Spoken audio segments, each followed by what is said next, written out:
We didn't know it then, but we were the last generation to grow up in a world that would soon disappear.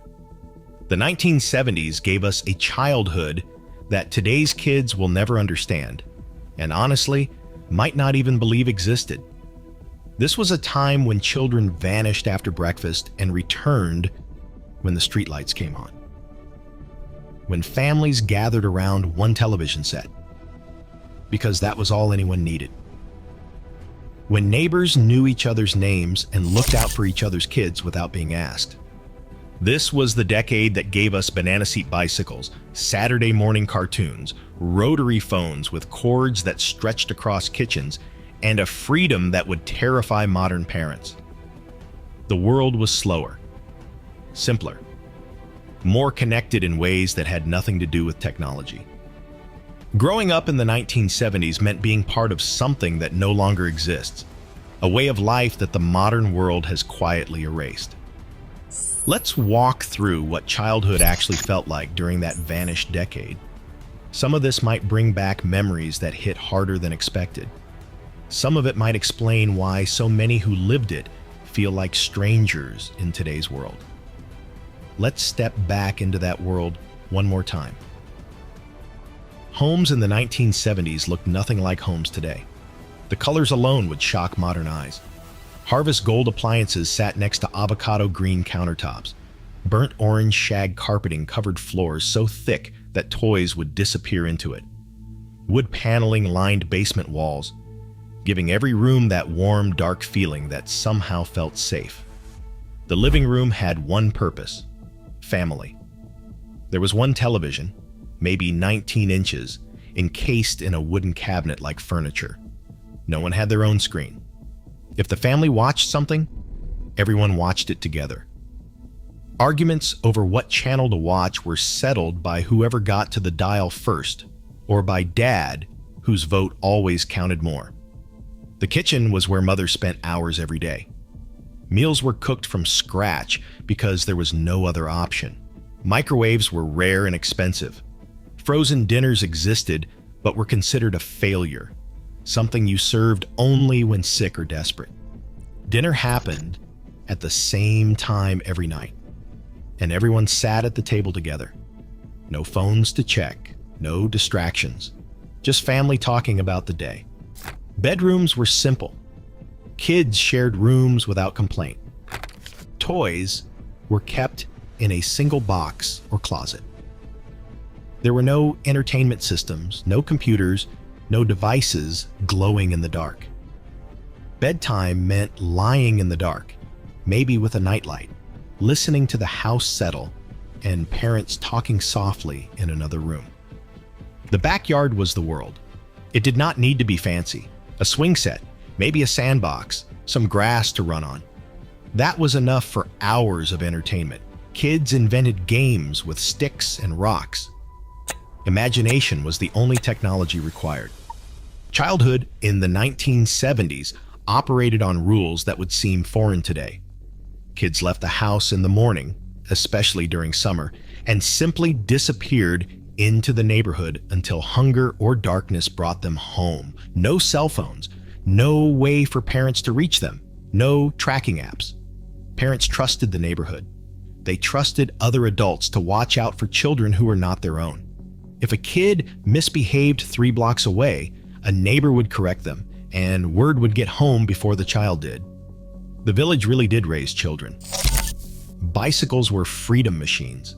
Banana seats and high handlebars, streamers flowing from the grips, playing cards clothes-pinned to spokes to make engine sounds. Kids rode everywhere without helmets, without supervision, without fear.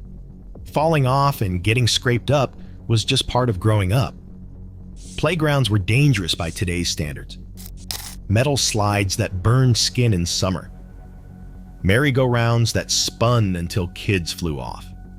Seesaws that could launch a child if the other person jumped off. Monkey bars over concrete. Kids got hurt sometimes. They learned limits. They got back up. The neighborhood had a social structure that kids understood instinctively. Older kids looked out for younger ones. Bullies existed but were kept in check by the group. Games like Kick the Can, Capture the Flag, and Hide and Seek could involve dozens of children from multiple streets, organized without any adult involvement. Before we continue with the technology and culture that shaped this generation, if you are enjoying this look back at how childhood used to feel and want to explore more decades and memories from the past, consider subscribing. There are so many more stories about the world we have lost. School in the 1970s was its own universe. Kids walked or rode bikes, sometimes for miles. School buses existed, but they were not universal. Parents did not drive children to school unless something was wrong. Classrooms had chalkboards that teachers wrote on with real chalk. The smell of chalk dust was everywhere. Desks were heavy wood and metal, bolted to the floor in rows. Everyone faced forward. The teacher was the authority, and questioning that authority had consequences. Discipline was stricter. Principals had paddles, and they used them. Teachers could grab a misbehaving student by the arm without fear of lawsuits. Detention meant staying after school, and parents supported the punishment rather than fighting it. But there was also warmth. Teachers knew students as individuals. Classes were smaller. The same kids who started kindergarten together often graduated together. Friendships formed in those classrooms lasted lifetimes. Report cards came on paper, handed directly to students. The walk home with a bad grade was terrifying. There was no way to hide it. No online portal for parents to check first. That envelope had to be handed over at the dinner table. Television in the 1970s was limited in ways that actually brought people together. 3 networks dominated, and maybe a few local channels. Everyone watched the same shows because there was nothing else on. Saturday morning belonged to children. Cartoons ran from early morning until noon. Kids woke up before their parents, poured their own cereal, and planted themselves in front of the television for hours. Shows like Scooby-Doo, The Flintstones, Looney Tunes, and Super Friends were shared experiences that every child understood. Evening television meant family viewing.